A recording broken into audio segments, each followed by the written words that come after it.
It's Wisconsin Today. I'm Kate Archer-Kent.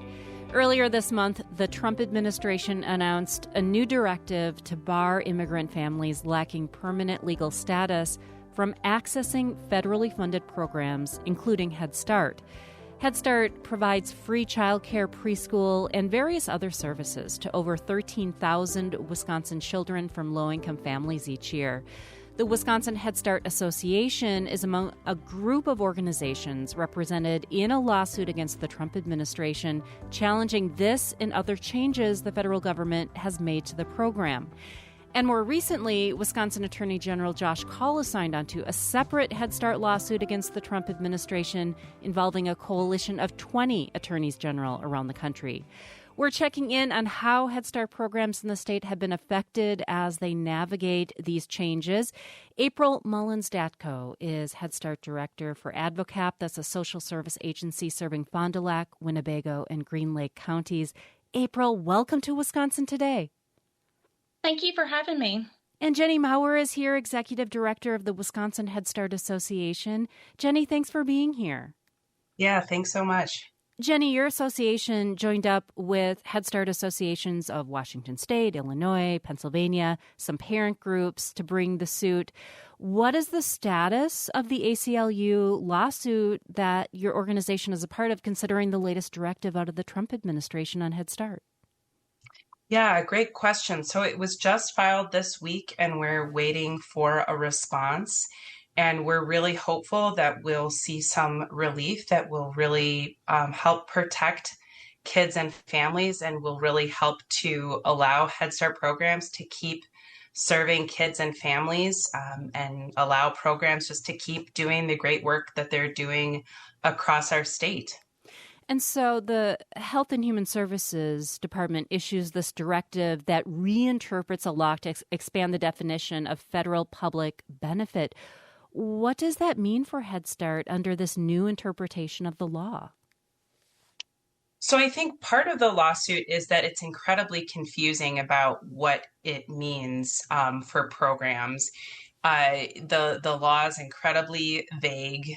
Right now, Head Start programs are not required to check immigration status.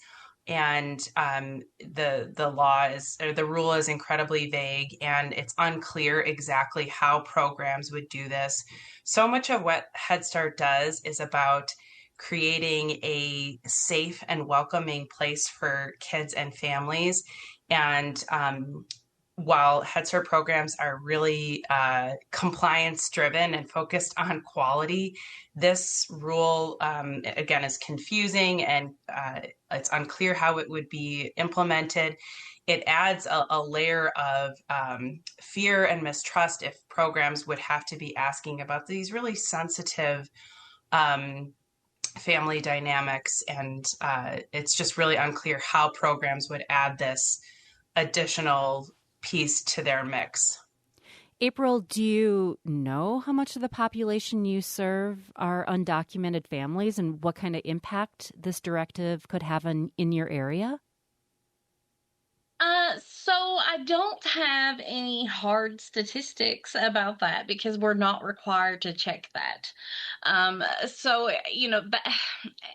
We gather other sensitive family data about income and family makeup and size and housing status, we gather lots of sensitive data, but that's just not a point.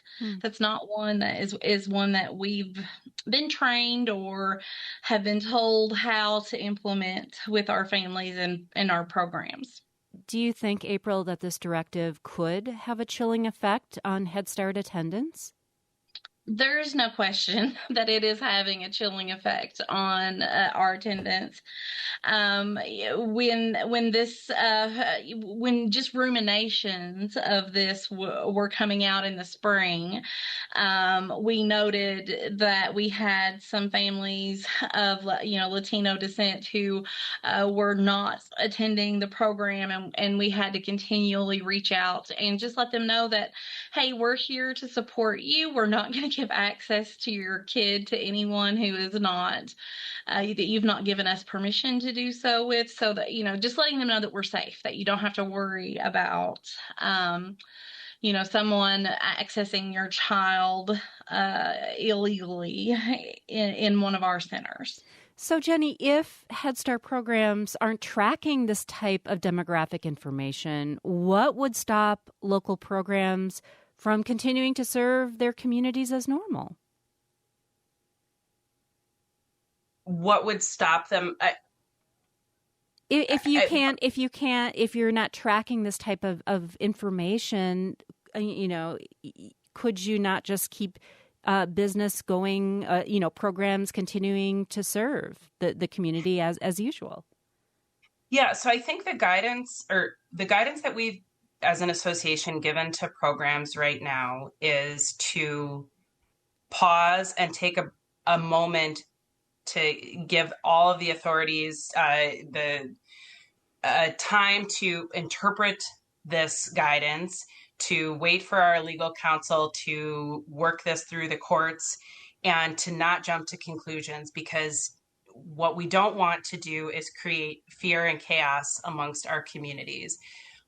Kate, what we know about Head Start is that the majority of Head Start families are working families, and we don't want to sow fear and chaos and mistrust with our families.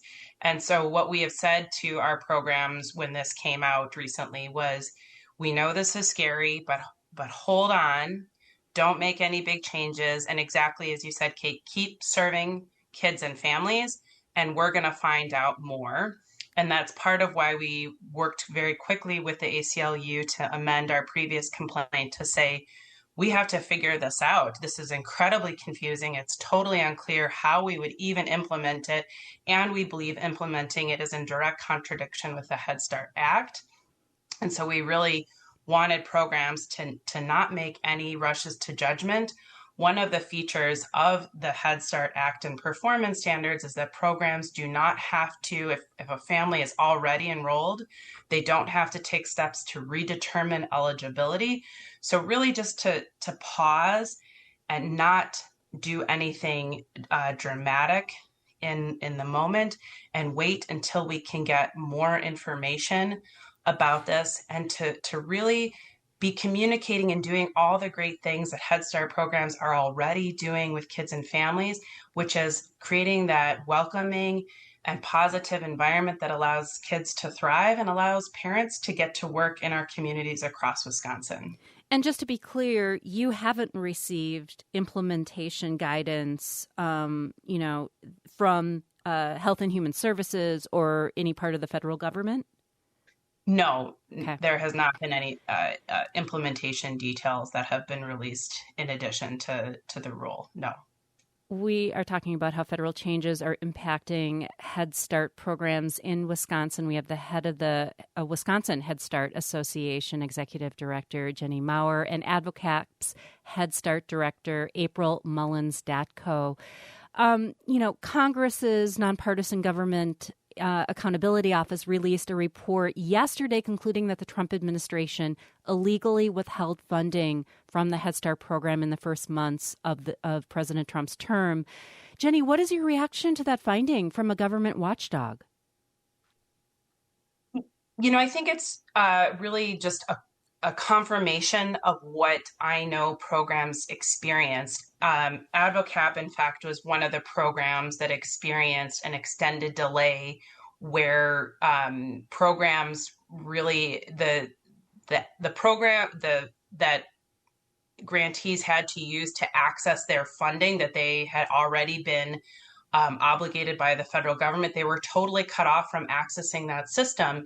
So imagine if you went to your bank and they said, you can't access your funds. That's effectively what happened to all of the grantees in Wisconsin. And over the course of several weeks and into months, programs were not able to access their previously obligated funds for things like payroll, mortgage, rent. And there was no communication, no explanation from the federal government about why this was happening. And it gradually got better, but it really sowed chaos. And what that GAO report is saying is that's not okay. This isn't how the federal government should be operating. There's a certain way that things should work when we're dealing with grantees. And it's, so I think it's just really a validation that that wasn't appropriate. It's illegal. It was an impoundment by the federal government. And this can't be the way that the government interacts with our communities. April, you felt that firsthand. Can you talk about what it felt like in those months and what you are hoping to happen here in the future for your Head Start programs? Yeah. So when it initially happened, it was there was just a lot of concern because Head Start programs, we function as reimbursement on a reimbursement basis. So we have to, incur a month's of expense before we can get reimbursed for that. So we were already in need of our reimbursement for that month, and we couldn't access the payment management system. So it was just very chaotic. And luckily, I have a very, very supportive board of directors, and our executive director, Tanya Marco, very committed to our program. And, we were functioning on a line of credit. We knew we had a little bit of time, before we would have to shut the doors.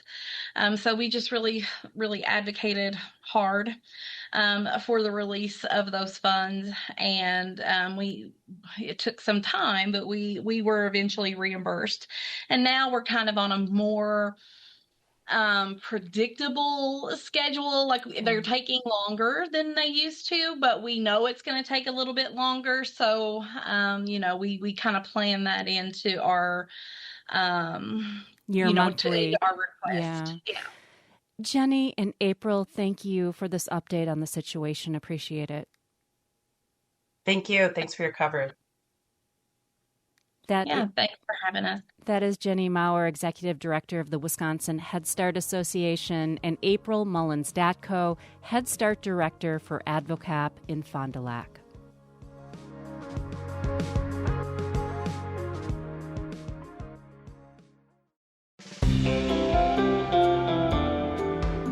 Coming up on Wisconsin Today, the beloved Little House series brought us closer to the perils of surviving weather in the 1800s. A new book digs into the science of these blizzards, droughts, and prairie fires. When you combine the weather data with stories like Laura Ingalls Wilder's, you get the sound and the feel of what that weather was like. The author of Wild Weather, that's ahead on WPR News.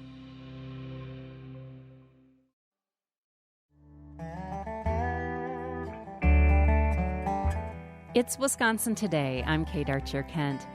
The Little House series by Laura Ingalls Wilder brought generations of young readers closer to what it feels like to survive blizzards and prairie fires, tornadoes and grasshoppers, floods and droughts.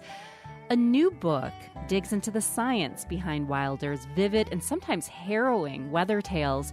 Here's her description of spring coming to the big woods of Wisconsin in the late 1860s. When Mary and Laura pressed their noses against the cold window pane, they could see the drip of water from the eaves and the bare branches of the trees. The snow did not glitter. It looked soft and tired. Later in that chapter, Pa, Charles Ingalls, explains to Laura about sugar snow and getting the sap to flow in what he refers to as the maple woods. You see, this little cold spell in the snow will hold back the leafing of the trees, and that makes a longer run of sap. When there's a long run of sap, it means that Grandpa can make enough sugar to last all year for common every day. Meteorologist and climatologist Barbara Bausted is a Wilder scholar who has been writing about the weather in Little House books for decades. Her new book is called Wilder Weather, What Laura Ingalls Wilder Teaches Us About the Weather, Climate, and Protecting What We Cherish. Barb, welcome to Wisconsin Today. Thank you so much for inviting me. You write that in Laura Ingalls Wilder's books, that weather isn't just part of the scenery, it's a character unto itself, and it's antagonistic one. What makes weather so prominent in the Little House series? I believe that as Laura was growing up and her family was moving around, they were so vulnerable to the weather conditions around them and to the climatology around them that they became more tuned to observe and pay attention to what was happening in their air and water and landscape. And then I think as Laura grew, because she had paid such close attention, those weather stories, the weather information was really imprinted in her memory. Why did she pay such close attention? Because she goes through some harrowing, extreme weather calamities. She really does. And those shaped her life significantly as a child. And, much like you or I, Kate, when you think back on things from your childhood, you remember some of the big extremes, either highs or lows. And in Laura's case, things like the grasshopper infestation and the long winter and its blizzards imprinted her negatively, but those lasting marks stayed fresh in her memory. And likely, as she retold those stories a few times to her friends, she sharpened her memory of the details of those events. And this piques your interest as a meteorologist because you're putting this data-driven documentation from the 1800s and layering that on her observations. And what do you find out from that? When we have our weather observations, our record of the past, that gives us what I would say is a skeleton, like you're digging up dinosaur bones.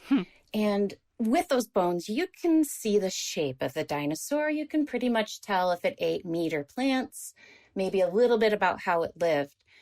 But you don't know what color it was or what sounds it made or what its skin texture felt like. I think when you combine the weather data with stories like Laura Ingalls Wilder's, you add that depth of information, that flesh to the bones, if you will. So you do get the sound and the feel of what that weather was like, not just the data, but what it was like to really experience it in that time and place. I think one of the moments that stands out to me is Laura suffers from the abrasions of blizzard snow on her face and wiping away her eyes and finding blood on her hands. That, to me, is a moment and a description that you just wouldn't find in weather data, of course.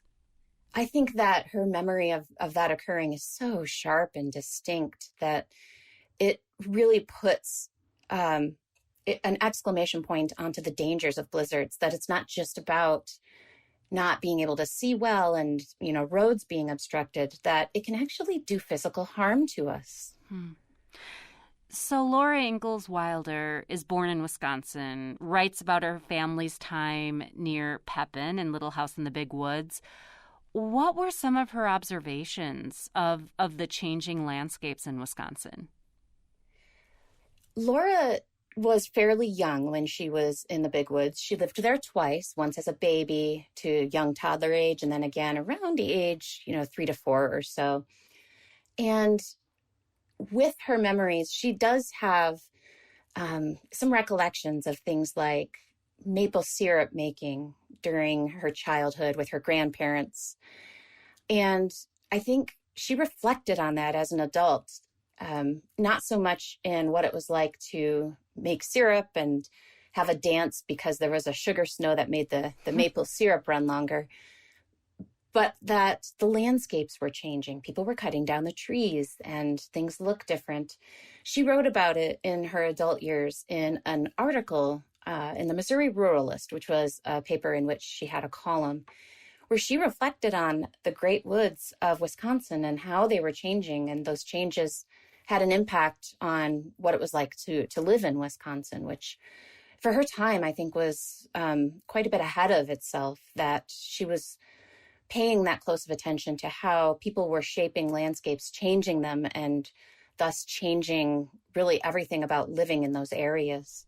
And you can really then trace it all the way back to the 1860s and 70s, and when Laura Ingalls Wilder is sharing these stories of her youth. How accurate are they to the timeline of what is actually happening on those days in the 1870s? You know, for as far back as she was remembering when she wrote those books, she did a really good job.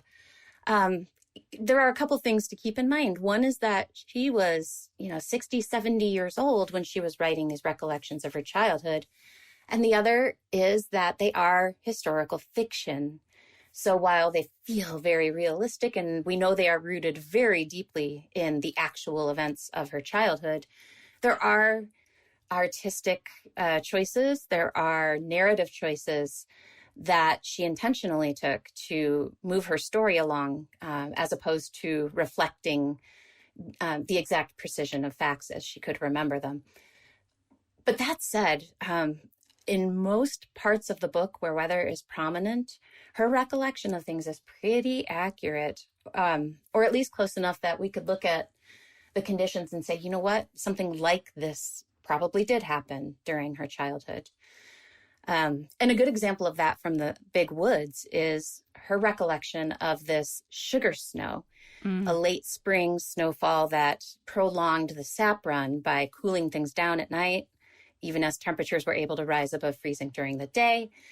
And I can go into the weather records, and this is recounted in the book, to find a later spring snowfall that came after a milder period, was followed by a milder period, and identify that to say, I can't promise that the sugar snow happened exactly as she described, but it sure could have in those conditions. And if so, we can identify the dates where it most likely did happen, and where if they did have a big dance at Grandma and Grandpa's house to celebrate the maple syrup run, it would have been on, a most likely set of days there that stood out in the weather records.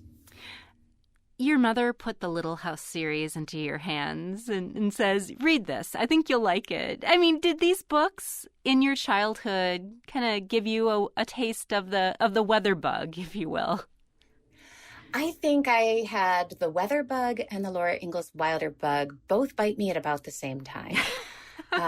I was pretty young when I told my mother that I wanted to be a meteorologist when I grew up.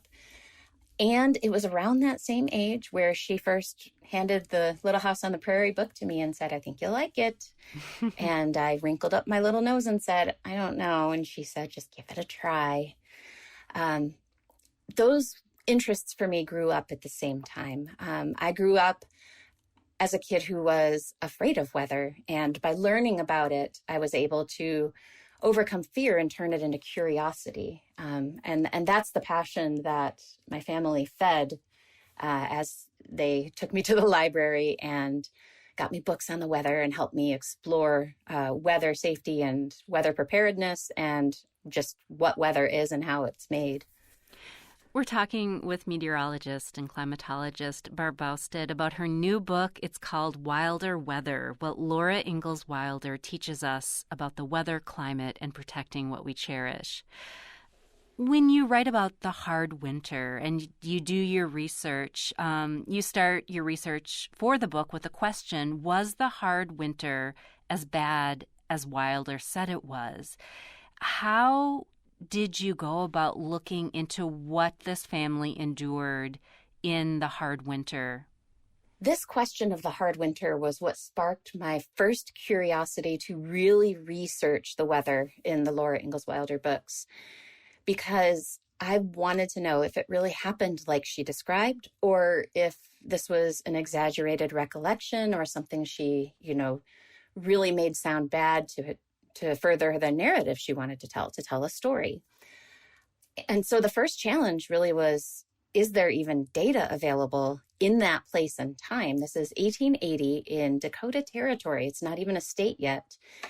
And European descended settlers had really just begun to arrive in that region in the few years prior.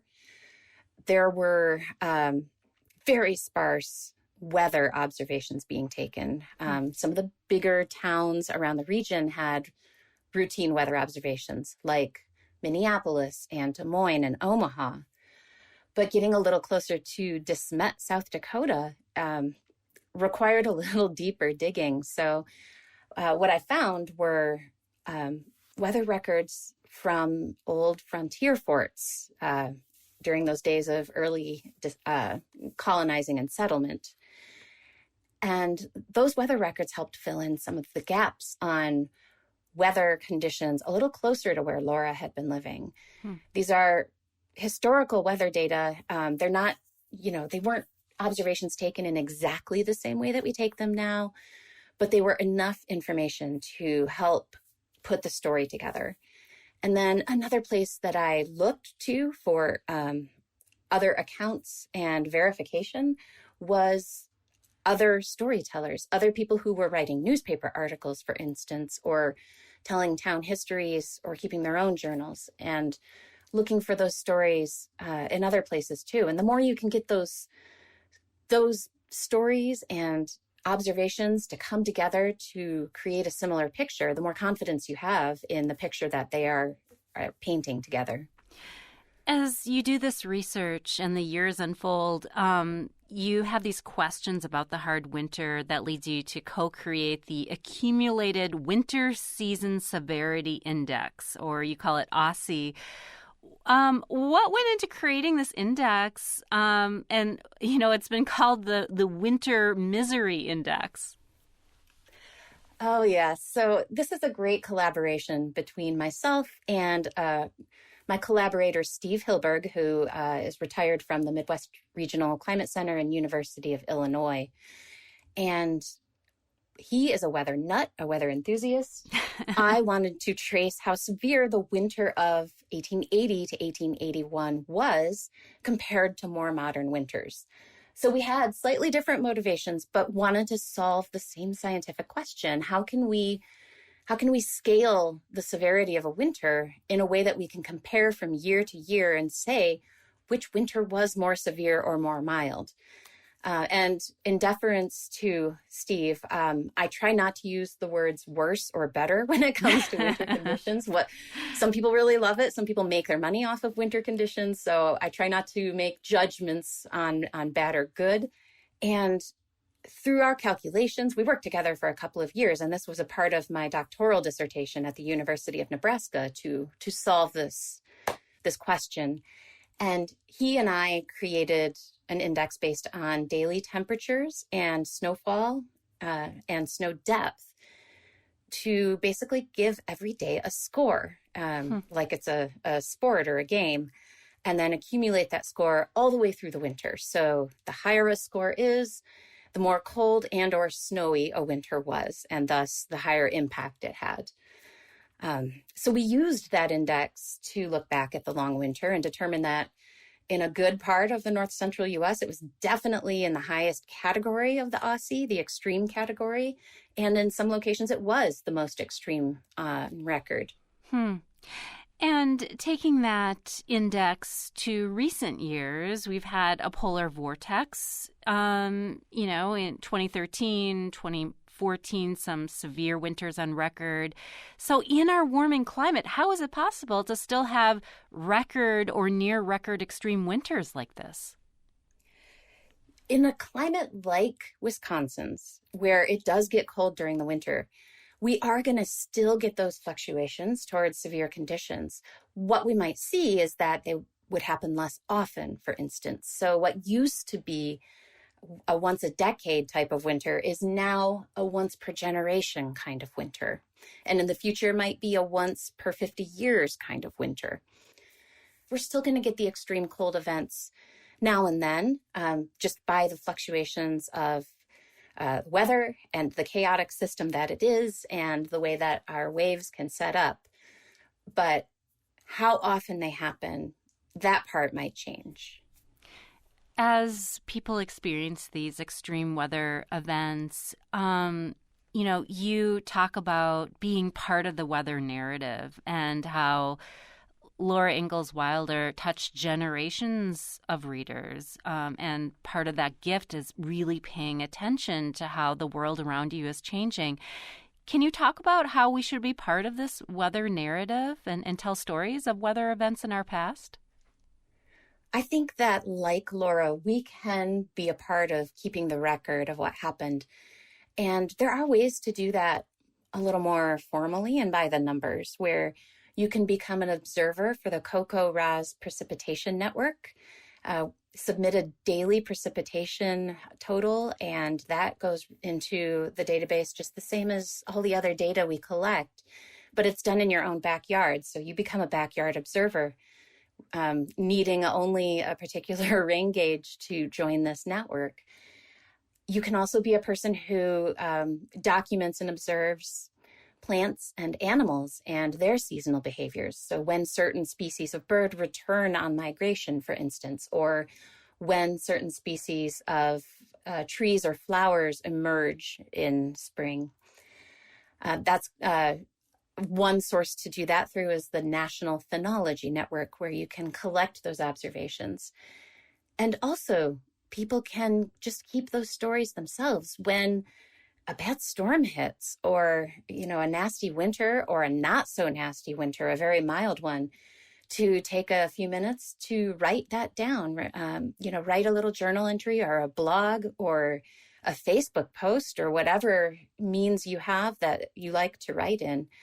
And those stories become part of the collective too, and help fill out that data to really tell the story of what it's like to experience it. These are things we can still do now, can continue to do in the future, and I think are important to do so that when our next generation looks back, they have some reflections on what the weather was like in our time, because almost certainly it's going to be different for them.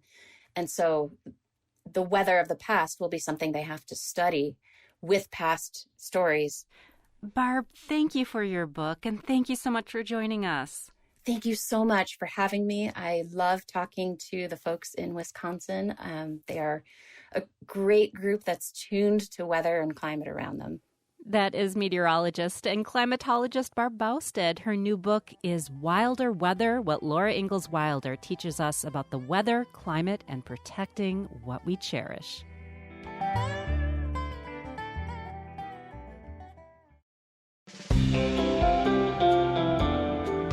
Still ahead on Wisconsin Today, Beloit College's pirate mascot from the 70s has sailed into the sunset. Hear how the college designed its new Buccaneer. So seeing a new athletic logo that's contemporary in its art design and really focused on the athletes of today is really exciting. Mascot makeovers, that's next from WPR News.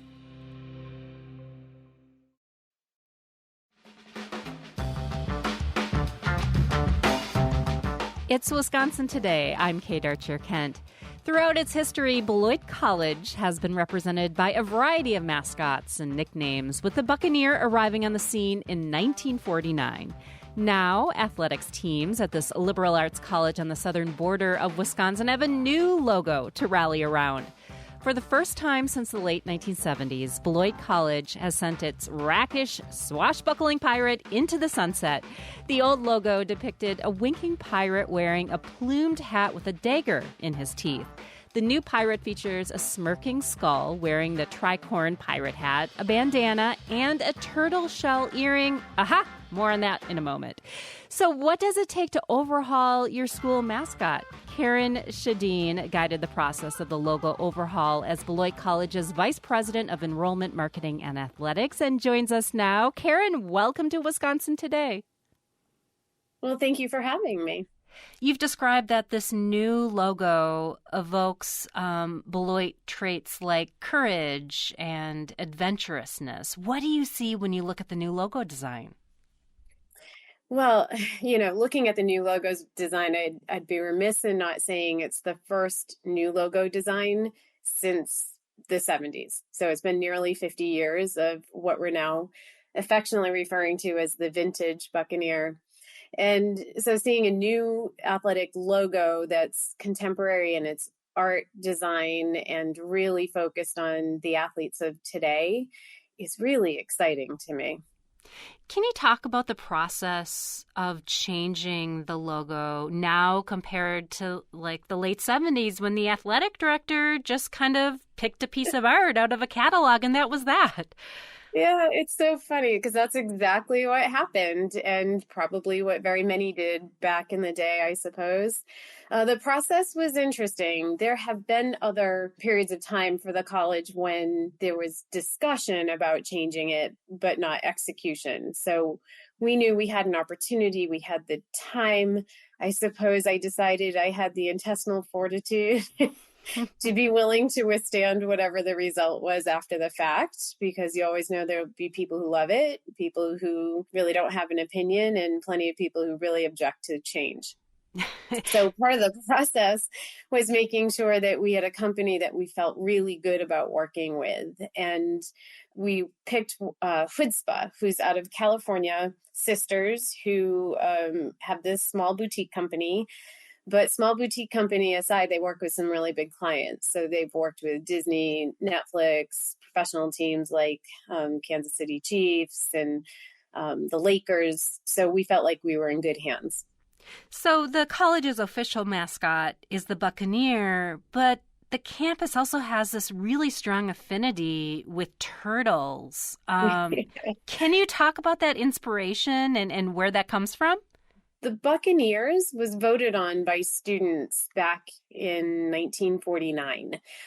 They were at a basketball game and there was a vote to choose a mascot for the institution. And there were many options, but Buccaneer sort of came out of nowhere. And that was how it came to be. So since 1949, we've been the Buccaneers. And you mentioned the turtle. And what's interesting about the turtle is there's strong affinity with a population of students who've come through Beloit over the years around turtles. Now, we have ancient burial mounds on the campus of Beloit in Wisconsin, and they sort of look like turtle backs. There's also Turtle Creek and some other references. So exactly how the turtle affinity on campus came to be, I'm not sure I'll exactly know that history, but it is fondly considered. And for a long time, the students who didn't see themselves as Buccaneers perhaps saw themselves as turtles, but not all. So it was important to us to as we move forward, 2025 and beyond, to say, how do we invite the turtle population or affinity into the new Buccaneer design, as well as have all our students see themselves as Buccaneers. So if you notice in our new logo, the Buccaneer is wearing an earring. Yes. And the earring is a nod to the turtle. It's sort of if you know that it's drawn to look like a turtle shell. And if you have no connection to the institution or turtles or knowing anything about it, you'd probably just see a gem. Did your committee come up with that idea, or did that come from the design company? We asked the designers for some sort of Easter egg to make it a component of the design so that the students who aren't athletes or never saw themselves as sort of belonging to that part of the institution would feel welcome and as if they belong. How has the logo been received so far? I mean, it's early on. What have you been hearing from the campus community? So far on campus, it's by and large been very supportive. We rolled this out in pieces over a period of months, really before the public ever saw it. And, we talked about why we did it, what we were looking to gain from the process, and inclusion for everyone really was part of the process. And goals for it really were that our athletes in particular, whether they're male or female, women or men, would see themselves in the new logo. And we were looking for something that embraced everyone, that perhaps it lacks gender or ethnicity or identity really, in that we all have a skeleton underneath it all. We're all the same. And so that was really a big objective for us. And as we tell that story and reveal it on campus, and it was exciting to see people be excited about something new. But what's interesting is, and I don't know if this has been noticed, but we added a fourth color, which might seem really insignificant, but it's a light blue of sorts. And the college community has been as excited about adding a color as anything else. did, did that surprise you? It really did. I couldn't, I know that the teams like to have an alternate jersey for certain events and opportunities. That's been a trend over a period of time now. And by adding something in, they're able to do that. And people like to buy merchandise, as you know, and have options. So we went with, however one describes it, it's like a Carolina blue. Nike, I believe, calls it Valor blue, but it's striking and people are enjoying it. Okay, so then how do you go about, replacing all those logos out there in local land and all the merchandise and then all the stuff around campus? What is that like? No, that is quite an expensive proposition, isn't it? So the banners that hang in Flood Arena inside the Sports Center won't change. They have the vintage Buccaneer on them, and they will stay as such. Any new ones we produce will be produced with the new Buccaneer. Signs around campus and on our fields, any place where we can finish taking care of that this summer, we will. And some places will take a little longer. Places it's perhaps painted on walls and we need to order new wall graphics. So we're doing it in pieces. I don't think you'll see a universal, complete upgrade all at once. Karen, thank you so much for taking the time. Thanks for joining us. Oh, my pleasure. Thanks for having me. That is Karen Shadeen, Vice President of Enrollment, Marketing, and Athletics at Beloit College. We've been talking about the new logo design for the Beloit Buccaneers. Now, what goes into designing a logo that will capture the eye, that will tell a story and connect with fans? Companies and artists work on countless logos for various brands and organizations all over the world, including here in Wisconsin. Scott Starr is founder of RevPop. That's a creative agency in Milwaukee. Scott, welcome to Wisconsin Today. Thank you for having me. So in the late 70s, Beloit picks a winking pirate logo out of an art catalog. From an industry perspective, how has logo design changed over the decades? Wow. So I had a deep dive into what Beloit did to see, where they're going. And I have a little experience with sports identities, more recently working with the Brewers and their minor league team that we branded recently.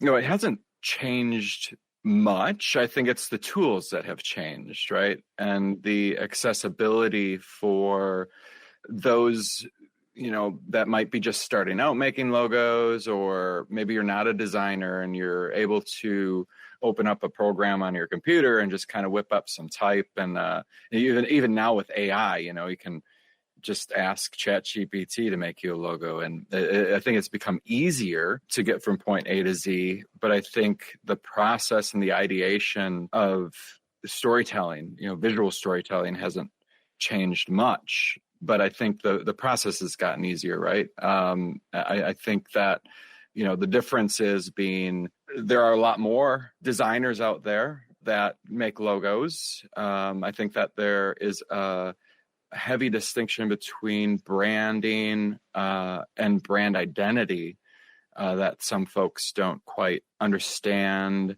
What's the differences? Yeah. It's a weird topic because we still say branding a lot just because most people identify with branding as logo design, and logo design itself almost devalues what branding is. So, generally speaking, not that we don't take on logo projects per se, but we're very much more into branding projects where you're thinking about the story and you're asking the questions and you're diving into the mission and the vision. Yeah, and you've worked with big brands like BMW or Snickers or locally the Brewers. Is there a difference between national or international branding versus local work that might be much closer to home? More people, right? So I think that the reason I got out of my work in the larger agency very like 20 years ago when I was working for a large agency in Chicago. And I think that working with brands like Snickers, working with M&M's, BMW, Lexus, there are more hands in the bucket. There are more folks that are touching things, passing things around. The creative spark tends to get lost. Things tend to turn out to be either vanilla or a remake of something that's already been done in the past because it was considered successful, and or the stats show that going down this path leads to something less risky. I think when you're working on a low, and the reason why I started RevPop and came back to Milwaukee in 2006, there was an opportunity to work with restaurants, smaller companies, startups. We didn't have very many small design agencies back then. And it was a big fish in a small pond kind of thing where I was able to take that big agency idea and bring it down into a smaller area where I could work one-on-one with owners and do what I was doing for large agencies, but bring it down to small business and handle everything from logos to websites, photo, video, everything kind of one-stop shop. And when you're working with a sole ownership, you're working with somebody with passion, with somebody that's got a vision, or, they're more likely to trust you rather than take it and pass the baton and have a whole lot of people touching one thing. And then it becomes vanilla and convoluted. The story gets lost in muddied waters, right? So I think the difference for me is how you working with a smaller group of people with a vision rather than a bigger brand that has either way too much behind it, way too many people working behind it, a lot more risk involved, people less likely to take risks. So I think that's what drew me to working, I think, more on a local platform. So Scott's hot take here, favorite logo and why?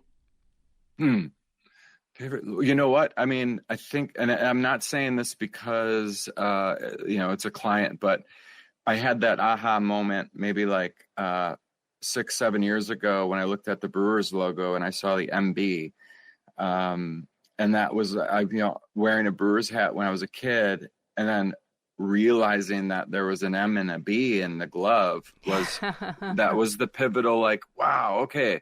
That just took me to a whole new level. So I think that's like the one of those identities that you strive for, is to create something that's memorable, simple. However, there's something behind it that might not be obvious or on the nose that tells a little bit of the story without, being blatant or in your face. Scott, thank you so much for joining us. For sure. Loved it. And thank you for having me. Scott Starr is founder of the creative agency RevPop in Milwaukee. We've been talking about the art and science of logo design. And earlier we heard from Beloit College Vice President Karen Shadeen about the school's new athletic logo after over 45 years of a winking pirate with a dagger in its mouth. The Buccaneers have a new pirate on the scene.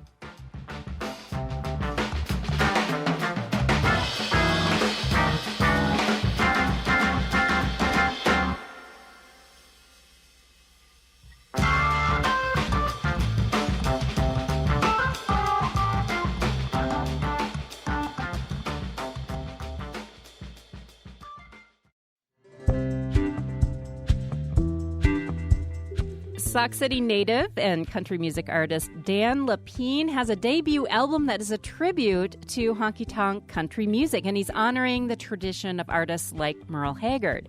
And Dan will be on the show tomorrow. We'll sample his new music. And as we talk about country music, have you been out to festivals like Country Jam in Eau Claire, Hoofbeat in Cadott, or Country Thunder in Twin Lakes? Tell us about your music festival experiences, whether it's country or another genre. We'd love to incorporate your story about music festivals in a future program.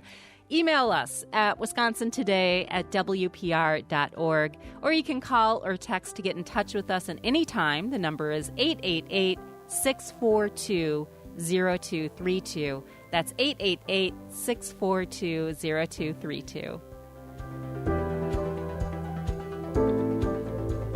Wisconsin Today producers include Lauren Cox, Rochelle Wilson, and Royce Podeswa. Our technical directors are Tyler Ditter and Sarah Hopeful. Learn more about us at wpr.org/Wisconsin Today. I'm Kate Archer-Kent. You're listening to WPR News.